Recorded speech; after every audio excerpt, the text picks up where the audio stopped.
this Business Analytics with Excel course by Simplilearn. In this course, we will show you how to unlock the power of Excel to make data driven decisions that can shape your career.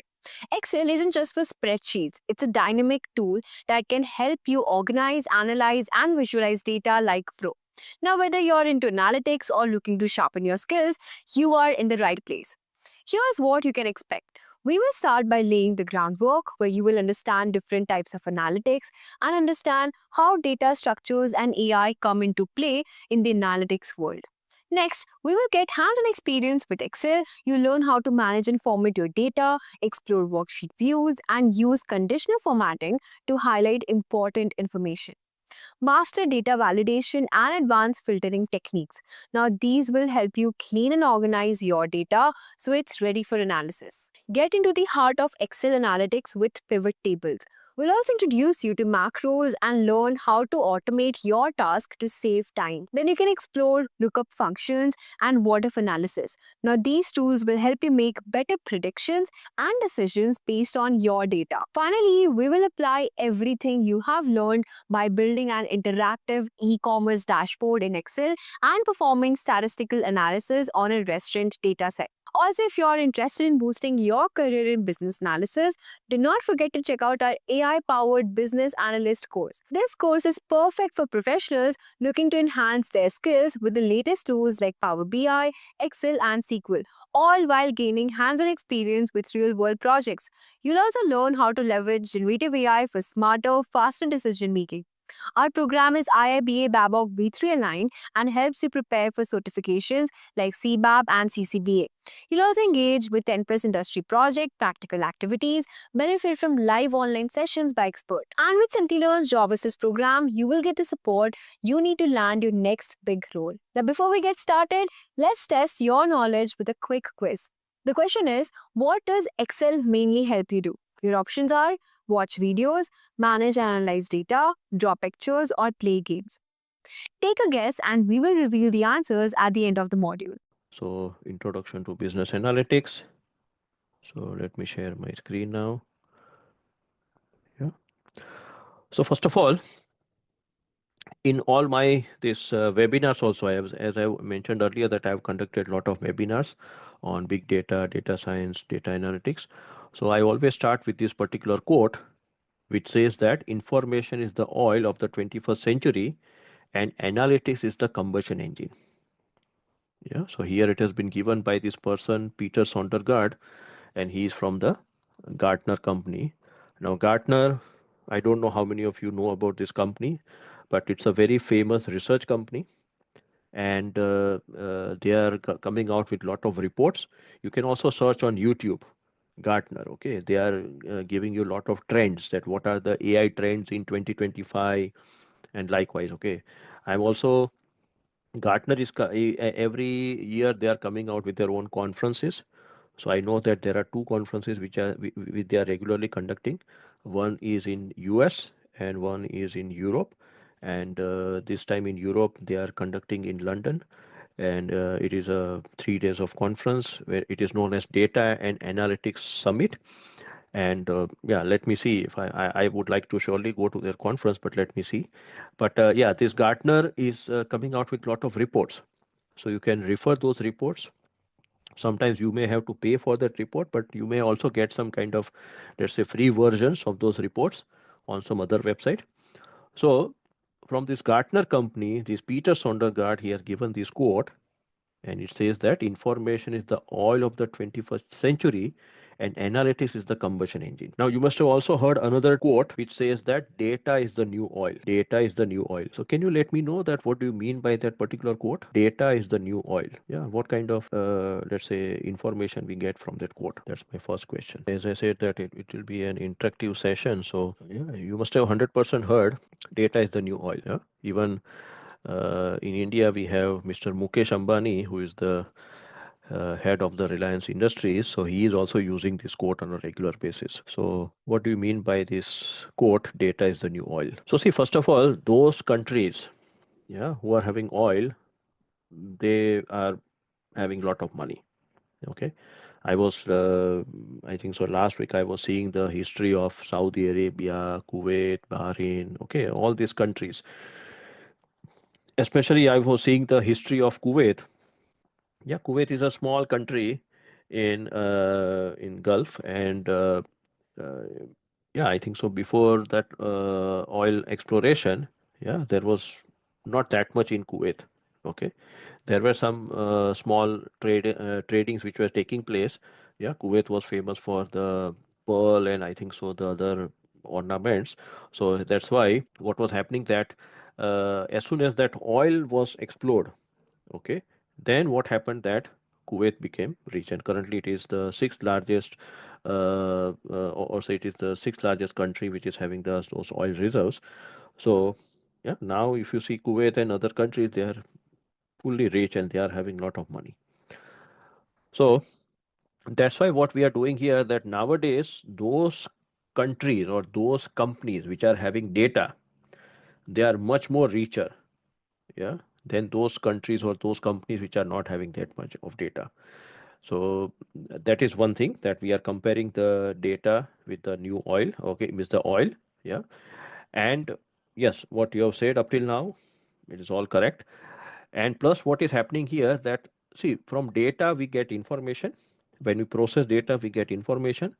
So uh, see, simply keeping the data or simply keeping the information with you will not help you. Suppose those countries where this oil was explored, okay, they were having the raw oil, okay, or crude oil. Now, if they would have kept that crude oil, they would have not got that much of money. So what they did that they processed that oil and then they generated diesel and petrol and other products. Then they sold those products to the other countries, and that is how they got that money. So here also, if you are just keeping those data and information with you, it will not help you. You have to process that data. When you process data, you get information. When you process information, you get knowledge. So here, for processing, we require a engine. Okay. So here, our analytics is the engine. We use that data as a raw material. We process it and we get information, and then based on the information, we can take a decision. Or if we are already having the information, we process that information and we get knowledge out of it, okay, and then we use that knowledge for our decision making process.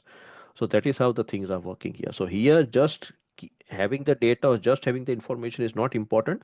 What is important here is the engine part, and here the engine is our analytics. Okay, so we require analytics and then only it will get converted into a really a uh, important thing.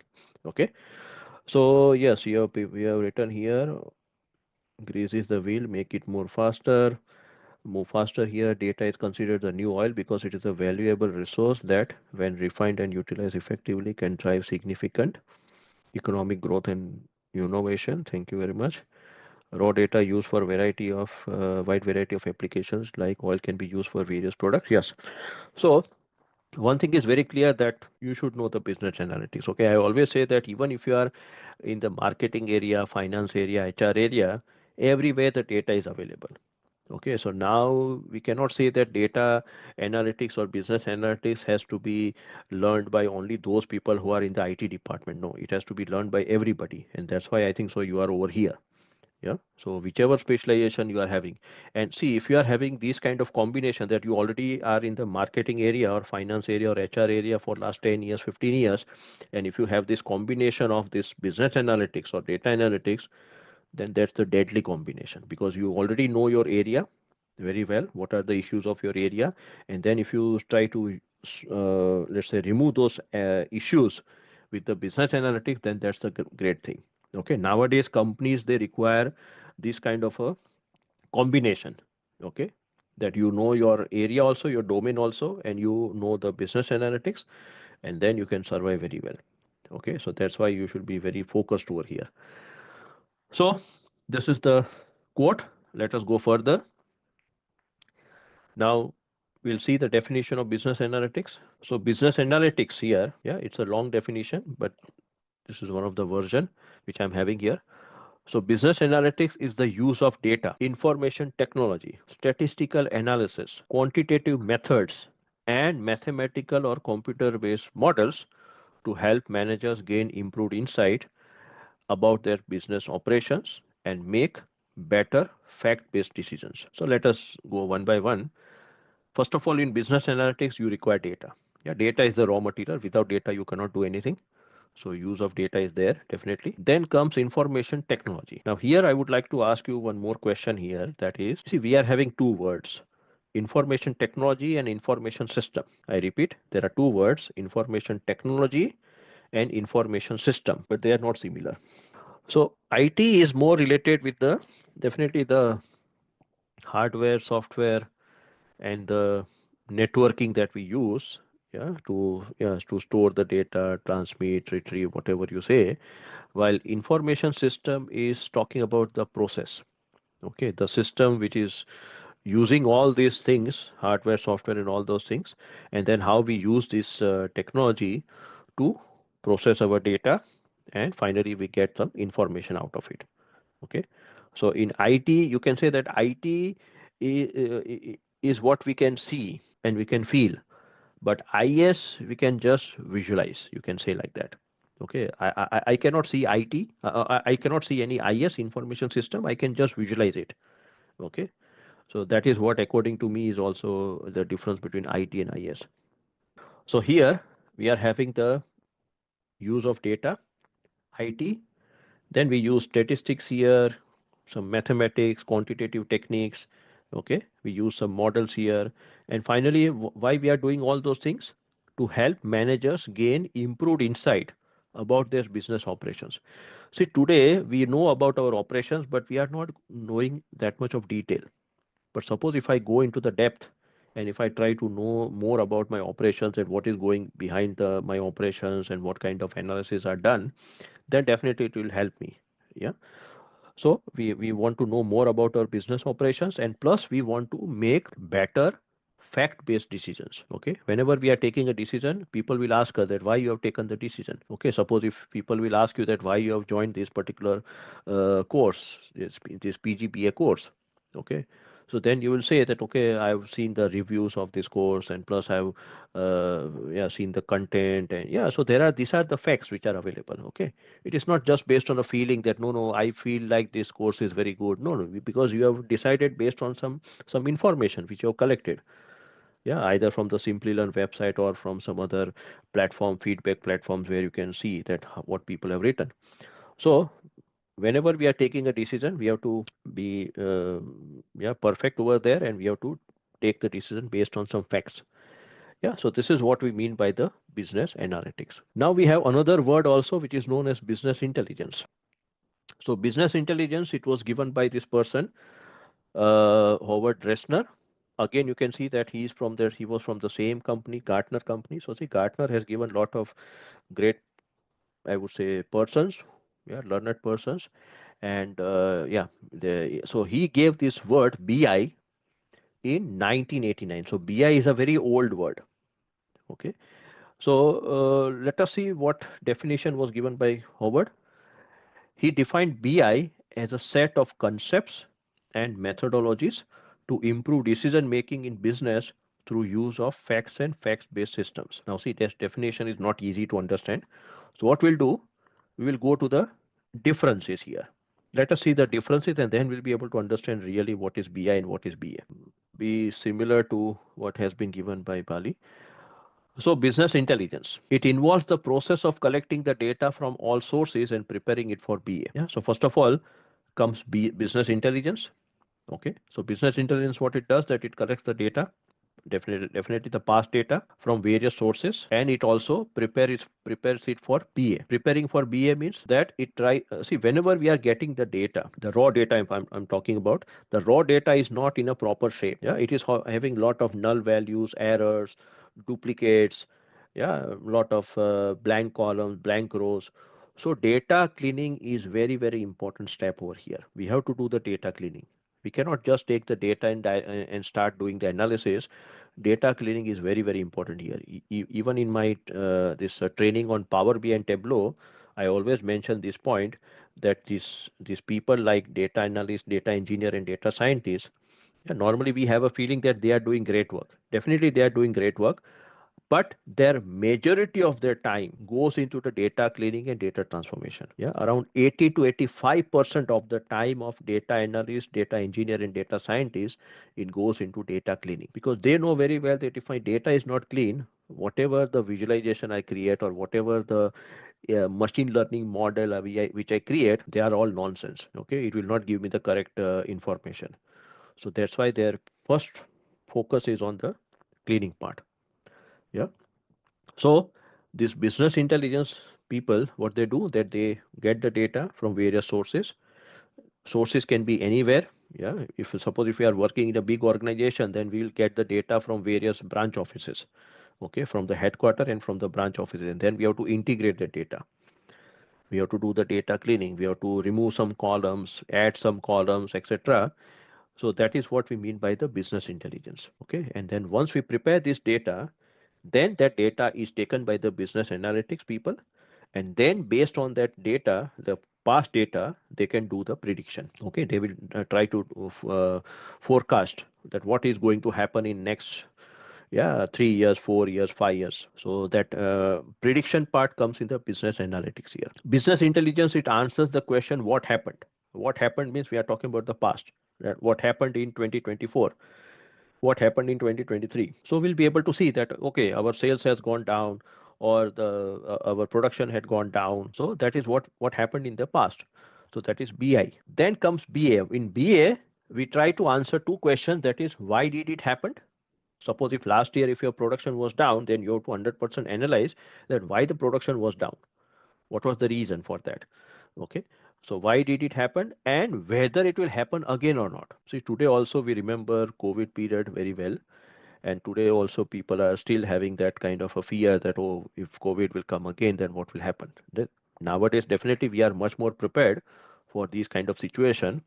But yeah, still here and there we are hearing some news that, oh, this variant of COVID has been found in so and so country, or that country, this country. Okay, so we are still having that thing, but we always have this kind of thing that whether that COVID period will come again or not. So here also in business analytics, suppose if last year the production has gone down, then we have to answer the question that whether it will happen again or not, whether it will happen again in this 2025 or 2026. Yeah, currently, as you know, that the overall the market is very down. Yeah, just to tell you that in Germany, for the first time, I've seen the recession. I've been here for last 8 years, and this last year, you can say from last year onwards, September, October onwards, yeah, I have seen that the market has gone down like anything. Many of the people have lost their job. In Germany, losing a job is a very typical thing. During the COVID also, I would like to tell you that in COVID also, we did not lose the job. What they did, the German companies, they reduced the number of hours. Suppose if I'm working 40 hours in a week, what they did that they reduced to, let's say, 30 hours. So they'll be definitely paying me for the 30 hours only, but at least I was having salary. I means I'm talking in general. Okay, so yeah, people were having the salary, and they sustain their expenses. That was the situation in COVID. Yeah, in US and Canada, many people, they lost their job, simply they were fired. But luckily in Germany, they did not do this thing. But now, since last in this last 6 months, things have changed like anything. Okay, and there are many cases. Okay, there are many issues related to whatever you say, the Russia Ukraine war, or whatever. The overall the market is down. The automotive sector here, one of the biggest sector in Germany, as you know, that it's the automotive sector. It has been affected like anything, and that's especially the electric vehicles from China. They have also affected the German automotive market. Okay, so there are a lot many reasons over here. So many people, they have lost the job. So currently, I would say that if anybody is planning to come to Germany, you have to think twice. In the current situation, I'm talking about. Okay, I don't know what will happen in 2026, but currently it is not a good period. So you may get a job. I'm not saying that all the companies have stopped, yeah, highlighting the jobs, but at least I know that the overall automotive market is down. Okay, luckily I'm in the reinsurance sector. That sector is doing very well, but automotive and all the suppliers who are connected with that automotive companies, they are in a bad shape. Okay, so that is the current, but it's not a, let's say, a effect which will be there for a longer period, but this is the situation. So here, coming back to this thing, that uh, yeah, business intelligence, it includes the reporting, automated monitoring and alerting, dashboards, scorecards, and ad hoc queries. So normally, in case of business intelligence, we create reports, and most of the things are automated because we know the things in advance that okay, this is going to happen, yeah, and this is what has happened. So we create those kind of reports, and then people, they use those reports and they take decisions. While in case of business analytics, we are using more of statistics, analytics, yeah, a lot of models, yeah, prediction, all those things. We are going for a very advanced technology over here, and we are trying to do the prediction, because for prediction you require advanced tools. Yeah, with the normal tools you cannot do the prediction. So that's why business analytics is using those advanced tools over here. So this is the some few differences between the business intelligence and business analytics. Now remember that, see, this presentation which I'm currently sharing with you, that all I'll also upload in the LMS. Okay, so you'll find this thing in the LMS. So you don't have to write anything just now. Yeah, don't worry about that. But at the end of the today's session, I'll be uploading in the LMS. Now, types of analytics. Maybe yeah, you must be knowing all these four types of analytics, but let us have a quick revision here. So first of all, we are having the descriptive analytics. So descriptive analytics is talking about what happened in the past. Okay, descriptive. Then comes diagnostic analytics.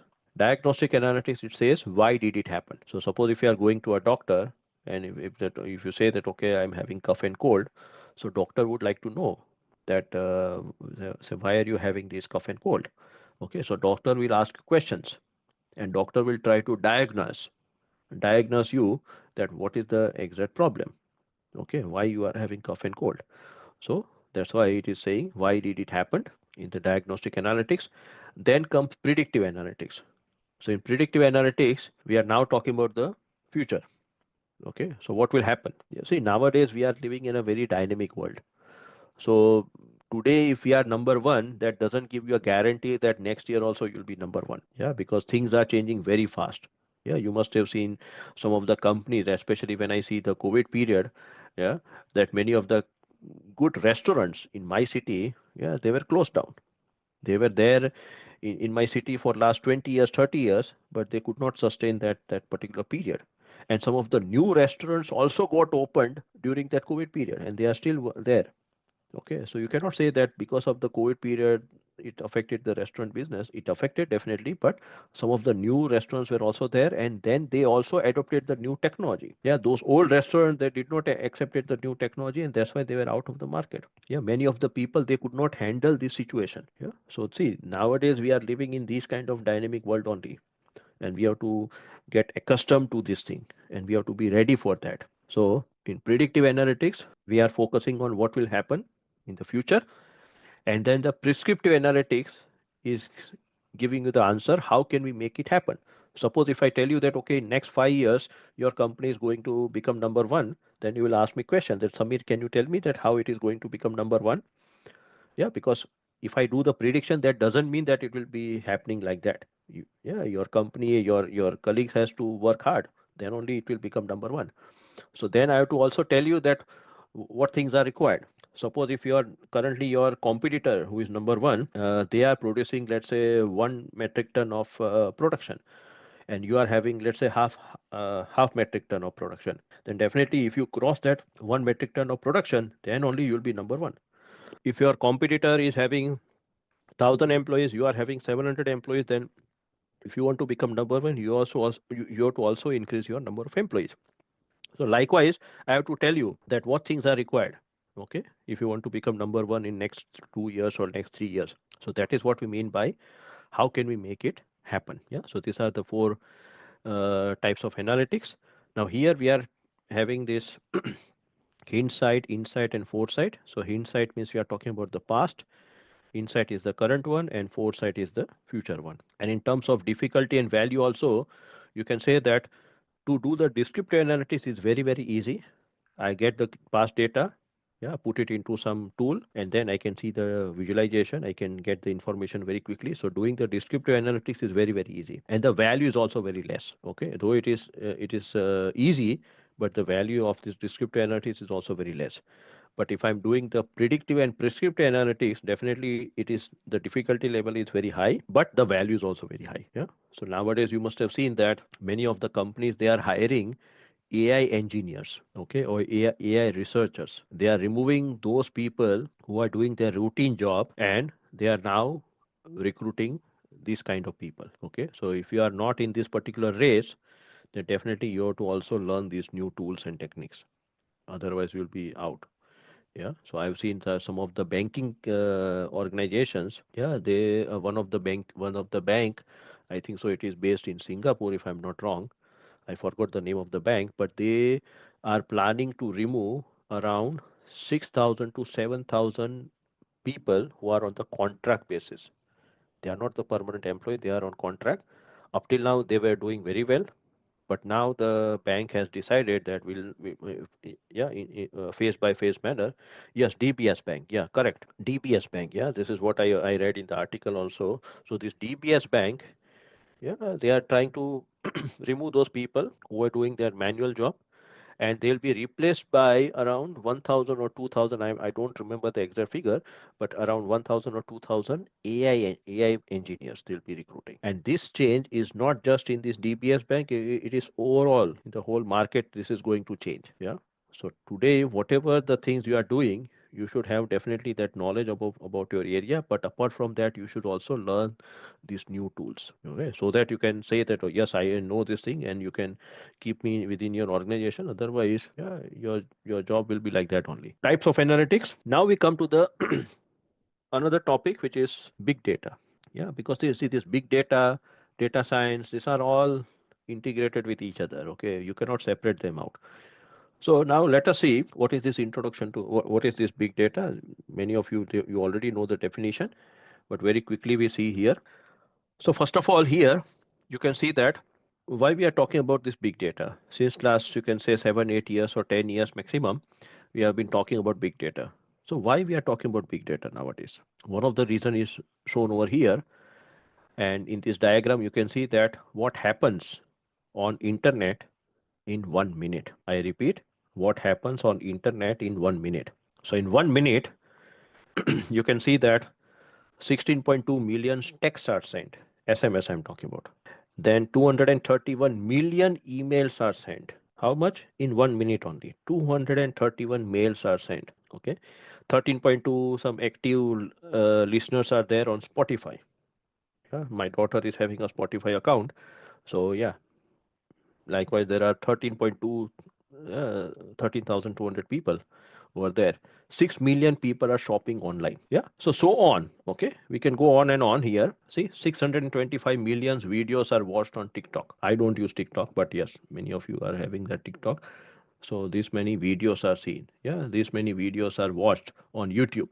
3.47 million videos are watched. Now, if you see that if this is the situation in 1 minute, then you can just imagine that what is going to happen in 1 hour or 1 day or 1 year. Huge amount of data is generated. Okay. And today we are having more of the let's say people are uploading lot of videos and yeah, audio and many other things. So definitely those audios and videos they are occupying lot of space.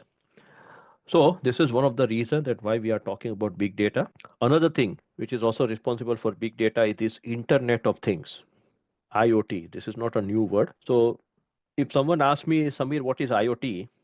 I can say like this in simple words that it's a network of devices which are connected with each other so that there is easy information exchange. I repeat the definition that is a network of devices. As you can see here, that all these devices are there, they are connected with each other. Yeah? So it's a network of devices which are connected with each other. And why they are connected with each other? So that they can share their information. Yeah, they can share their information, they can receive the information from different devices, and this is what we are doing currently. Yeah, whenever you purchase a mobile and as soon as you put the SIM card and you are having the right amount of applications in your mobile, as soon as you start the internet connection or you start your Wi-Fi, immediately you will start receiving the messages. You will also send some messages to your colleagues and friends, and that is what is happening. Yeah, this is what is IoT. So this is IoT. Now, how IoT is also contributing to big data? So here you can see that this is one of the little bit old graph where on the x-axis you are having the years starting from 1990. It is having the data till 2021. So here you can see that in 1992 there were 1 million devices were there. How much? 1 million worldwide in 1992. And then you see that over the period of time, see the number of devices have increased like anything. And here you can see the exponential growth. In 2020, it was 50.1 billion devices. How much? Approximately 50 billion devices. Yeah, I don't know what is there, how many devices are there in 2025, but at least I'm expecting that around approximately more than 100 billion devices will be there. Okay, minimum I'm talking about. So what happens that when the more number of devices are coming in the market, let's say nowadays if you see any person, an average person will be having at least 3 to 4 devices. The person will be having a laptop, mobile, these two things are there. Then the person may have a smartwatch. Nowadays smartwatch is very very common. Okay, and maybe the person may have some a digital camera, or maybe let's say iPad. Okay, something like that. So on an average 3 to 4 devices are now available with one person. And when a person is adding one more device, what is happening that that device will generate lot of data. Yeah, so overall this, you can say this IoT is also contributing to the big data. The more number of devices coming to the market, the more data they generate.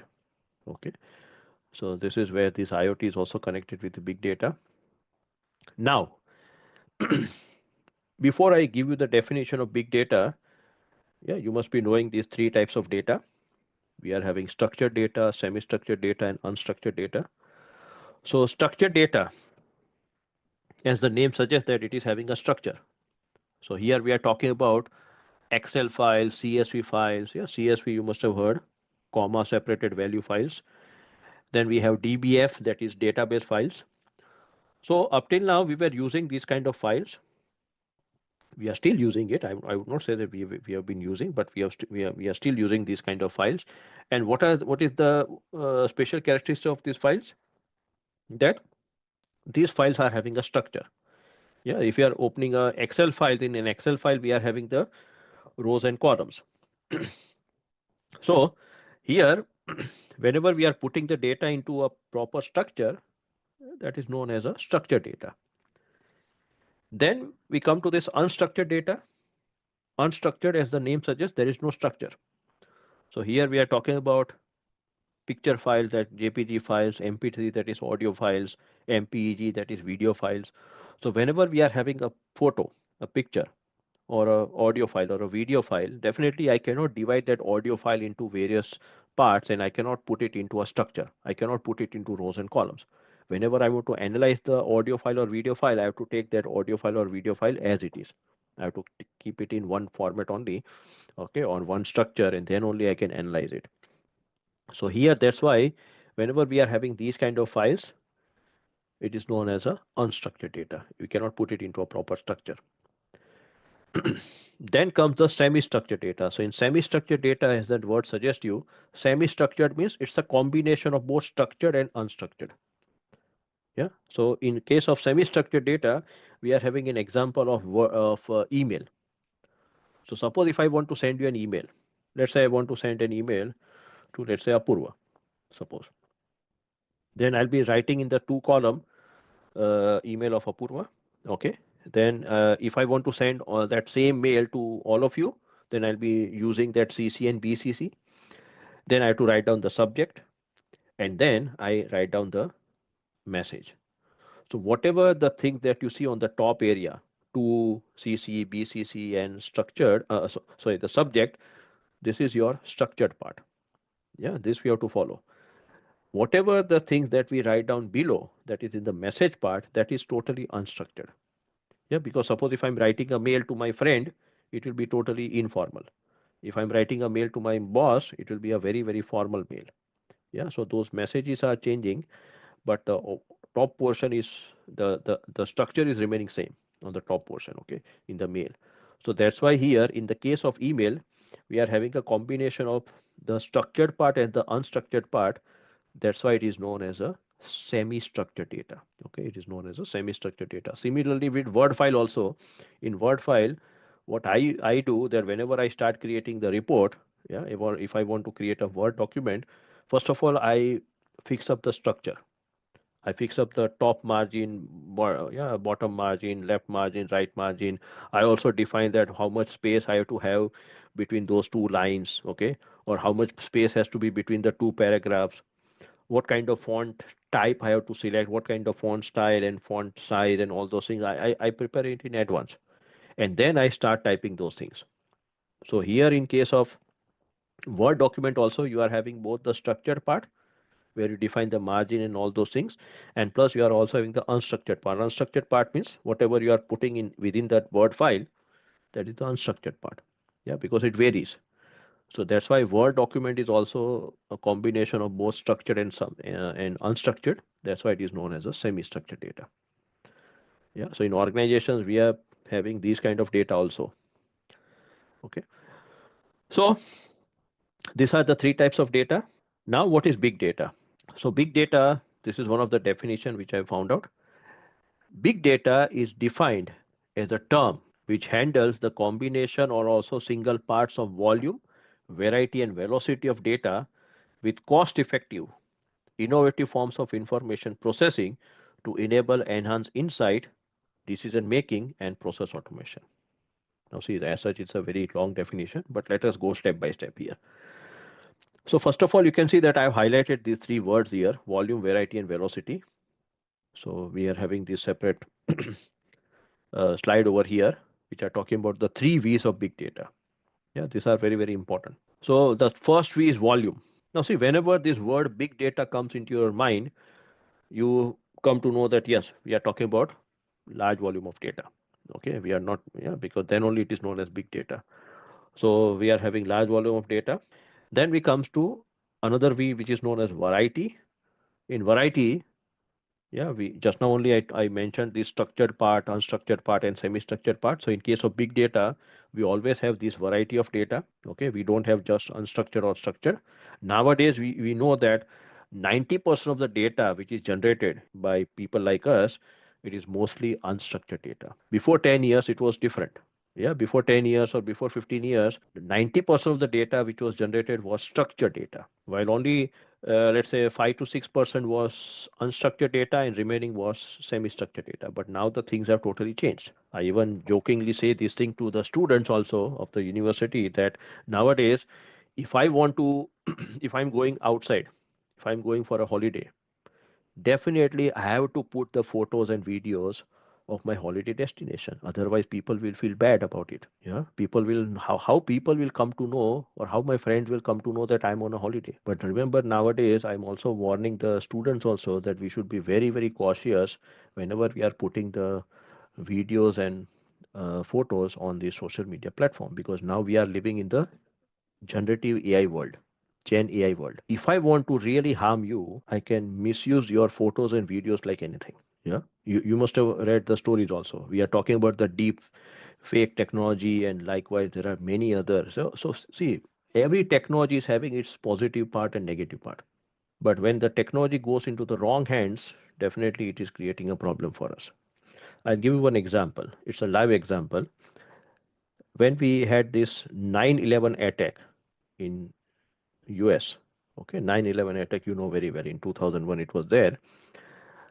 Uh, you must be knowing the story that there were some terrorists who were in Afghanistan and some terrorists were there in US.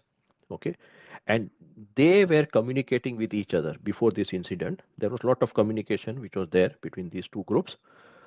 Now, when this thing happened, okay, later on, FBI, yeah, Federal Bureau of Investigation, which is the topmost institution in US, they started investigating the whole thing, and they saw, the FBI people, they saw that there was a lot of email exchange between these two groups. Now when okay, they could get that emails also, yeah, between these two groups, and when they saw that email, they were surprised to know that in all their emails, there was a photo of a young girl. Only there was a photo, no text. Okay, there was only a photo of a young girl, and in all the emails they were having the same girl's photo. Same girl's photo. Suppose if you are sending another girl's photo, it means that you may have some idea that yes, some message, some coding is used over here. Okay, they are trying to say something different. But here in all the emails, whether the email was sent from the US terrorist to the Afghanistan terrorist or Afghanistan terrorist to the US terrorist, they were using the same girl's photo. Okay, and only photo was there, no text was there. So FBI could not understand this thing. I'm talking about 2001. Okay, currently we are in 2025. In 2001 this happened. Then what they did, that FBI, they took the support of the hacker, ethical hacker. You know, the ethical hackers, they also help our police also nowadays. So one of the Indian hacker, yeah, I'm very very proud to say this thing, that one of the Indian hacker, he was called, his name is Ankit Fadia. Yeah, you can also search his name on Google. Ankit Fadia, Fadiya. Ankit Fadia, at that time, he was around 15 or 16 years old only, less than 18 years. He was a young chap. He was called by FBI. Can you imagine this thing? Yeah, FBI called this person to solve this case. And then Ankit Fadia, he saw a technology, he identified one technology which is known as embedding technology. So what that terrorists were doing, that suppose if they wanted to send a message to another group, they were having one software, they were writing that message, yeah, normal message. Okay, then that message was embedded in that photograph of that girl's photo. Okay, it was embedded. So when you see that photo, you will not be able to see anything, just except that girl, you will not be able to see anything. Yeah, so they embedded that photo, that message into that photo, and then they were sending that photo through email to that other group. The other group was having again a software which was trying to decode that message. So it was separating that message from that photo, and then they were reading that message, and then if they want to say again send some reply, they were doing the same thing. Okay, so the embedding technology was used by terrorists in 2001. Now you just imagine that what kind of technology they must be having now in 2025. Yeah, I'm really worried about that. So these are the things which are this has happened earlier, and nowadays we are hearing lot of things that people are, yeah, sending you the photo. Even my father on WhatsApp also, he got a message. Yeah, it was my photo. Yeah, it was so it was a WhatsApp account. It was created just by me, something like that. It was shown like that. Okay, my photo was there, and then my father had received a message that, "Hello, Papa. Please, I'm in a big trouble, and please send me so much of money." Yeah, so it was good that my papa had called me immediately, and then we clarified this thing. But yeah, this is the old system, I would say. Nowadays, you may get a video maybe from my side, and you will hear me, you will see me, and I'll beg you that please, I'm in great trouble, yeah, and you will see some background thing also, and then you will have you can see me and you can hear me also. That kind of video will very very soon be available, yeah.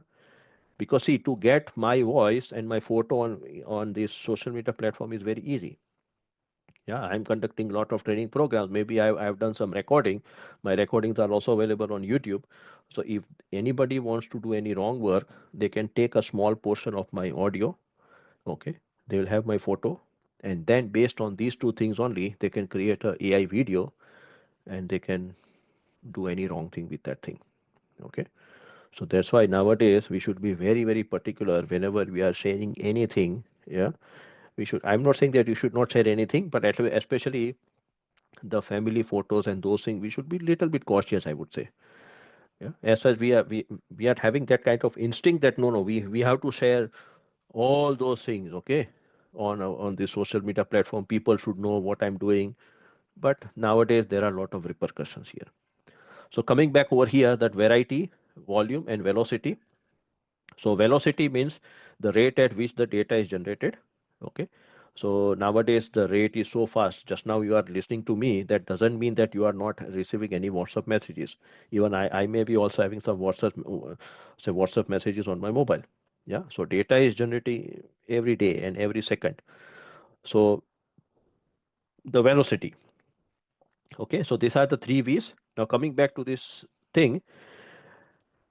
So again we read this definition. Big data uh, is a term which handles the combination or also single parts of volume, variety, and velocity. Now, see, many of you must be knowing these three V's. Yeah, this is not something new. But people, they have a misconception that when you are having all the three V's, then only it is known as big data. And this is wrong. Remember that even if you are having one V, let's say you are having volume, or maybe volume and velocity. Suppose if you are working in a very big organization, you may have a large volume of data which is generated. Let's say you are working in Walmart. Walmart is having lot of data generated every second, and the velocity is also very high. So you may have volume and velocity, but you may not have variety. Then also it is known as big data. Or suppose if you are working in a small organization, and that organization you are having just variety of data, let's say. Yeah, you may not have a large volume of data in a small company, you may have just variety of data. Then also it is known as big data. So remember this thing, either if you are having one V or two V's or all the three V's, in all the scenarios, it is known as big data. Yeah. So volume, variety and velocity of data with cost effective, innovative forms of information processing. See, nowadays you must have seen all these softwares. Yeah, I already talked about Python, R programming, even this Power BI also. Most of the tools which are now available for the data analytics, they are mostly open source tools. You know the open source concept very well. They are free tools. Okay, anybody can use those tools. You can, if you want to use Python, you go to the Python website, download the software, and start using it. Yeah, it is so easy. Yes, if you want to have some very special features of Python, if you want to use some special libraries of Python, then definitely you may have to pay some money. Okay, but otherwise nowadays most of the tools are very cost effective. They are low cost or they are free of cost. Yeah, so you can use it very well. So cost effective, innovative forms of information processing. You can have many. Yeah, there are a lot of tools which are available nowadays. Even if I just talk about data visualization also, in data visualization you will find more than 100 tools available. Some are free, some are paid. Yeah, some are hybrid, you can say like that. And why we are doing all those things? To enable enhance insight. Again, this insight what has come here, we have to use it for decision making process and process automation. Process automation means if I want to convert that manual process into automatic process, then definitely there also big data can help you. Yeah, so in general big data you can define with the help of these three V's: volume, variety, and velocity. Yeah, now after three V's, another person came with the seven V's of big data. Suppose if you are not happy with the three V's of big data, here this is another seven V's of big data. In the seven V's of big data, you can see that we are already having the three V's here from the earlier one: volume, velocity, and variety. So these three V's were there. And the another author, he added four more V's here. Yeah, I'll not go into that much of detail here. You can check it online also. Veracity, variability, visualization, and value. So these are now seven V's of big data. Now, still, if you are not happy with these seven V's of big data, the third author came with 10 V's of big data. Okay, 10 V's of big data, where again we are having many of the V's which are same: volume, velocity, variety, veracity, etc. And some other V's have been added.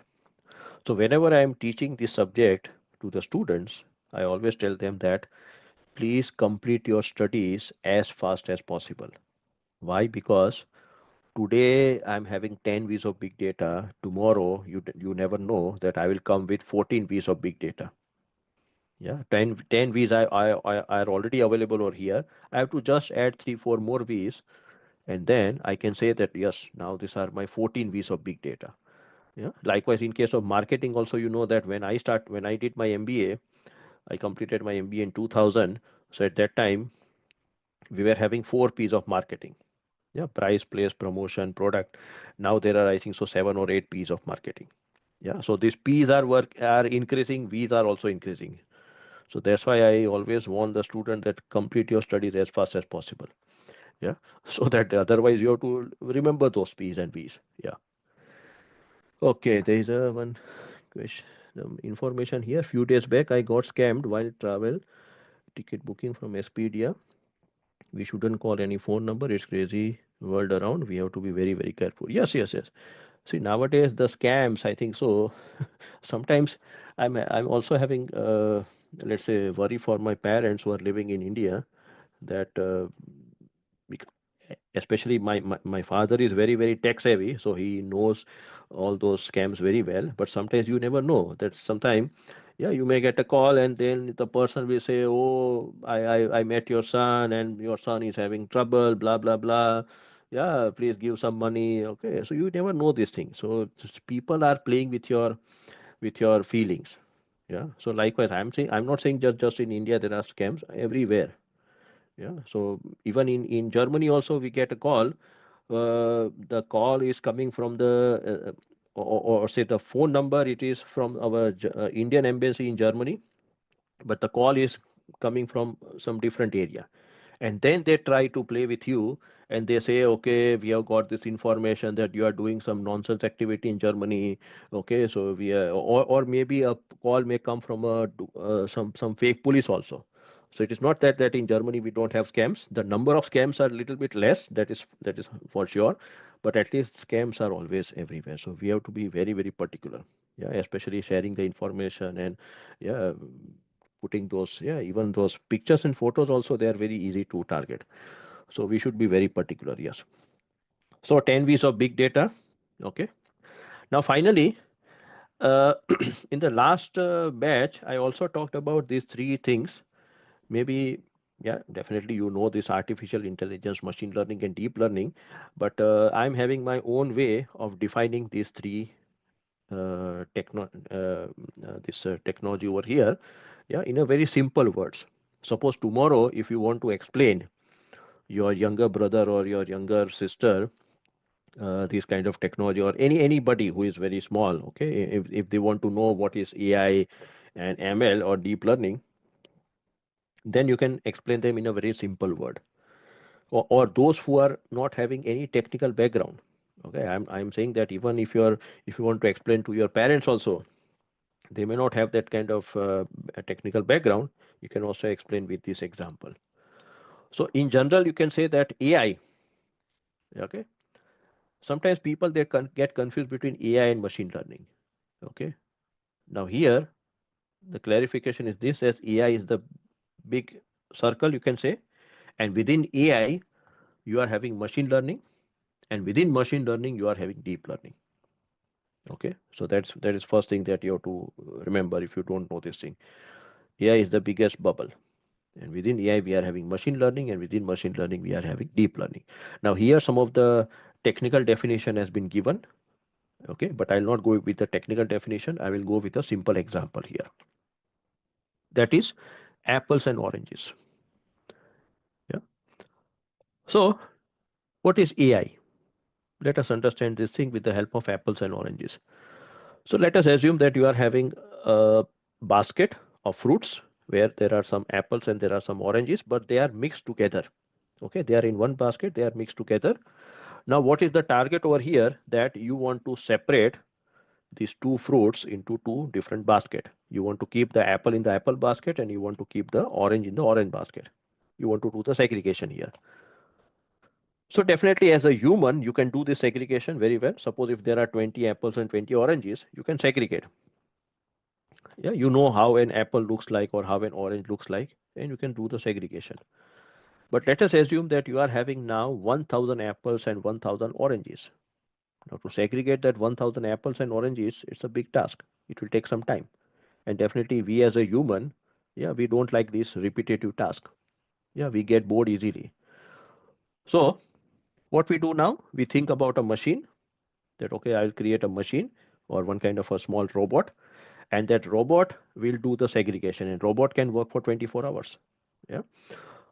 So suppose if I want to tell a robot or a machine to do this aggregation work, now definitely those machines or those robots are not having their own intelligence. Yeah, we the humans are having natural intelligence, but machines and robots, they are not having any natural intelligence. So what we have to do, we have to create some kind of intelligence within them. How we create the intelligence? We create software. Yeah, and we in the software we put the data, that how an apple looks like, what is the color of the apple, what is the size of the apple, yeah, what is the shape of the apple. And then similarly we also do it for the oranges. Yeah, so I have to feed that data into that robot or that machine, and then that robot will take one fruit from that mixed fruit basket. It will first of all compare with the apple. If it gets compared, yeah, if it is same, then it will identify that okay, this is an apple. It puts into the apple basket, and likewise it will do the process on and on. Yeah, so this is what is known as artificial intelligence. In simple words, I can say like that. Yeah, that we are creating a intelligence, okay, with the help of software and some data, and then that machine will do those work on its own. So this is artificial intelligence. Yeah, likewise we are having artificial intelligence in our TV and refrigerator and washing machine and yeah, dishwasher and all those things. We just put some buttons, press some buttons, and the job will start. Okay, because there is a coding part which is there in that machine. Now comes machine learning.